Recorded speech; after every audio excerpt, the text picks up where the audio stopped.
High metabolic rate और endothermy को support करने के लिए बर्ड्स का सर्कुलेटरी और रेस्पिरेटरी सिस्टम बहुत ही ज़्यादा एफिशिएंट है। और इसकी एफिशिएंसी का अंदाज़ा इस बात से भी लगाया जा सकता है कि हमिंग बर्ड का heart rate 1000 beats per minute से भी अबव रिकॉर्ड किया गया है अंडर स्ट्रेस। तो अस्सलाम वालेकुम students, welcome to zoology with Amna. आज की इस वीडियो में हम स्टडी करेंगे बर्ड्स के अंदर सर्कुलेटरी और रेस्पिरेटरी सिस्टम को, और इसके बाद हम रेस्पिरेटरी सिस्टम के अंदर 2 वेंटिलेटरी साइकिल्स को भी स्टडी करेंगे। तो चलिए आज की वीडियो को स्टार्ट करते हैं। सबसे पहले अगर हम सर्कुलेटरी सिस्टम के अंदर हार्ट को देखें तो हार्ट में जो है वो 4 चैम्बर्स के दरमियान जो पार्टीशन है वो कंप्लीट है।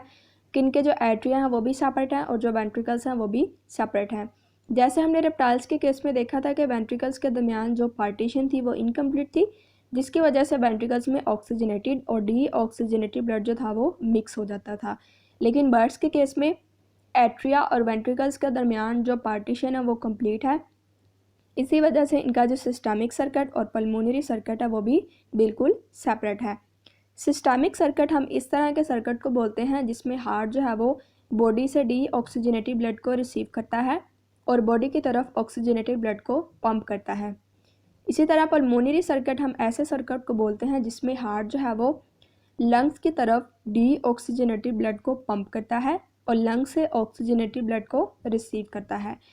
फॉर एग्जांपल अगर हम बर्ड्स के हार्ट की वर्किंग को थोड़ा सा देखें तो ये हमारे पास है दोनों एट्रियम, इनके नीचे हमारे पास मौजूद है दोनों वेंट्रिकल्स। तो ये हमारे पास अगर राइट साइड है तो ये हमारे पास हो गया जी राइट एट्रियम, नीचे हमारे पास मौजूद है राइट वेंट्रिकल। इसी तरह ये हमारे पास है लेफ़्ट एट्रियम और ये हमारे पास है लेफ़्ट वेंट्रिकल। अब हार्ट के जो राइट साइड है इस साइड पे हमारे पास होता है डी ऑक्सीजनेटेड ब्लड और हार्ट की लेफ़्ट साइड पे हमारे पास होता है ऑक्सीजनेटेड ब्लड। तो यानी कि हार्ट के जो राइट साइड है वो बॉडी से रिसीव करेगी डी ऑक्सीजनेटेड ब्लड को, जो आगे आएगा हमारे पास राइट एट्रियम से राइट वेंट्रिकल में, और राइट वेंट्रिकल इस ब्लड को पंप कर देगा लंग्स की तरफ। लंग से ब्लड की होगी ऑक्सीजनेशन और ऑक्सीजनेशन होने के बाद ये हार्ट की लेफ़्ट साइड रिसीव करेगी। इसके बाद ये ऑक्सीजनेटेड ब्लड आ गया हमारे पास लेफ़्ट एट्रियम से जी लेफ़्ट वेंट्रिकल में, और लेफ़्ट वेंट्रिकल इस ब्लड को बॉडी की तरफ पंप कर देगा। तो ये होगी हमारे पास हार्ट की वर्किंग। अब जैसे हम देख रहे हैं हार्ट के अंदर साइनस वेनोसिस नाम का कोई चैम्बर मौजूद नहीं है। ये चैम्बर हमने फिशेस के अंदर भी स्टडी किया था, एम्फीबियंस में भी देखा था, और रेप्टाइल्स के केस में सिर्फ और सिर्फ टर्टल्स के अंदर ये मौजूद था। तो जैसे रेप्टाइल्स के अंदर ये एवोल्यूशन के दरमियान लॉस हो चुका है ये चैम्बर, इसी तरह बर्ड्स के अंदर भी साइनस वेनोसिस नाम का चैम्बर मौजूद नहीं है। ये सिर्फ और सिर्फ जो है वो पैच ऑफ सेल्स की फॉर्म में एक पेस मेकर का काम करता है राइट एट्रियम के अंदर। इसके बाद अगर हम बर्ड्स के हार्ट को इनके बॉडी साइज से कंपेयर करें तो इनका हार्ट जो है वो काफ़ी ज़्यादा लार्ज होता है, मतलब कि अबाउट 2.4% जो इनका टोटल बॉडी वेट का सिर्फ और सिर्फ हार्ट ही बनाता है। और ऑफ कोर्स ये जो रैपिडली या तेज़ी से जो है वो बीट करता है। जैसे अगर फॉर एग्जांपल अगर हम हमिंग बर्ड को देखें तो हमिंग बर्ड का जो हार्ट रेट है वो 1000 बीट्स पर मिनट से अबव रिकॉर्ड किया गया है अंडर स्ट्रेस। और इसी तरह अगर ऑस्ट्रिच के हार्ट को देखें तो ऑस्ट्रिच का जो हार्ट रेट है वो वेरी करता है 38 से 176 बीट्स पर मिनट पे। अब जैसे यहाँ से भी अंदाज़ा हो रहा है कि जो स्मॉलर बर्ड्स हैं उनका जो हार्ट रेट है या जो बीट रेट है वो हमारे पास हाई होता है, और जो लार्जर बर्ड्स हैं उनका हार्ट रेट जो है वो हमारे पास लो होता है। ऐसा क्यों है? ऐसा इस वजह से है कि जो स्मॉलर बर्ड्स हैं वो ज़्यादा एजाइल होते हैं, ज़्यादा एक्टिव होते हैं, इसी वजह से उनका जो हार्ट रेट है वो हाई होता है। और जो लार्जर बर्ड्स हैं वो हमारे पास इतने ज़्यादा एक्टिव नहीं होते, बल्कि काफ़ी ज़्यादा तो लार्जर बर्ड्स इस तरह के हैं जो फ्लाइटलेस हैं, तो इसी वजह से उनका जो हार्ट रेट है वो कम होता है। नेक्स्ट हम देखते हैं गैस एक्सचेंज के प्रोसेस को। तो गैस एक्सचेंज में सबसे पहले अगर रेस्पिरेटरी सिस्टम के पार्ट्स को देखें तो इसके पार्ट्स में हमारे पास सबसे पहले आ जाते हैं एक्सटर्नल लेयर्स या एक्सटर्नल नोस्ट्रिल्स लाइक ओपनिंग्स। इसके बाद जो आगे लीड करेंगे एयर पैसेजवेज में, और इसके बाद फेरिंग्स पे। फेरिंग्स से आगे हमारे पास हम देखेंगे ट्रेकिया, और ट्रेकिया को बोन्स और कार्टिलेज दोनों सपोर्ट करते हैं। जैसे हमें पता है कि ह्यूमंस के केस में ट्रेकिया को सिर्फ और सिर्फ कार्टिलेजेस ही सपोर्ट करते हैं, लेकिन बर्ड्स के केस में बोन्स भी ट्रेकिया को सपोर्ट करेंगी। अब जैसे फॉर एग्जांपल ये हमारे पास अगर ट्रेकिया ने आगे डिवाइड होना है ब्रोंकाई में, तो ऐसा पॉइंट जहाँ पे ट्रेकिया ब्रोंकाई के अंदर डिवाइड होता है वहाँ पे स्पेशल वॉइस बॉक्स मौजूद होता है जिसको हम सायरेंक्स का नाम देते हैं। ये वॉइस बॉक्स सैरिंग्स और इसके अलावा ट्रेकिया और ब्रोंकाई के मसल्स ही बर्ड्स वोकलाइजेशन के रिस्पॉन्सिबल होते हैं। यानी कर्टशिप डिस्प्ले में जब बर्ड्स ने वोकलाइजेशन करनी है तो सायरिंग्स और ट्रेकिया और ब्रोंकाई के मसल्स ही इस वोकलाइजेशन को प्रोड्यूस करेंगे। इसके बाद ब्रोंकाई के नेक्स्ट देखें तो ब्रोंकाई के नेक्स्ट हमें नज़र आएगा एयर सैक्स का एक कॉम्प्लेक्स सिस्टम, और ये एयर सैक्स इतने ज़्यादा हैं कि ये कुछ स्केलेटल सिस्टम की बोन्स में भी पेनिट्रेट करेंगे। अब ये जो एयर सैक्स हैं और ब्रोंकाई है दोनों के दोनों लंग्स के साथ हमारे पास कनेक्टेड है, और लंग्स के अंदर हमें मज़ीद स्मॉलर एयर ट्यूब्स नज़र आएंगी जिनको पैरा ब्रोंकाई का नाम देते हैं। अब इन पैरा ब्रोंकाई से स्मॉलर एयर कैपिलरी जिनका डायमीटर तकरीबन 10 माइक्रोमीटर के बराबर है, ये ब्रांच ऑफ होंगी और ये हमारे पास कैपिलरी बेड के साथ एसोसिएट होंगी गैस एक्सचेंज के प्रोसेस के लिए। नेक्स्ट अगर हम बर्ड्स के अंदर इंस्पिरेशन और एक्सपिरेशन के प्रोसेस को देखें तो हमें पता है ये 2 साइकिल्स में होता है, साइकिल 1 और साइकिल 2 के अंदर।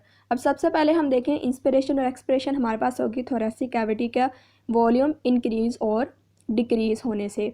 अब भाई इसका वॉल्यूम इंक्रीज़ और डिक्रीज़ कैसे होगा?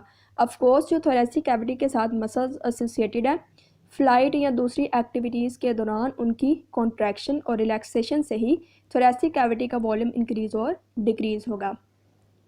तो अगर सबसे पहले साइकिल 1 में हम इंस्पिरेशन को स्टडी करें तो इंस्पिरेशन में क्या हो रहा है, पीछे से ब्रोंकाई से जो है वो एयर एंटर हो रही है, ब्रोंकाई से आगे वो जाएगी एब्डोमिनल एयर सैक्स के अंदर, और इसी तरह पैरा ब्रोंकाई के अंदर या लंग्स के अंदर भी हमें पता है पहले से भी एयर मौजूद है।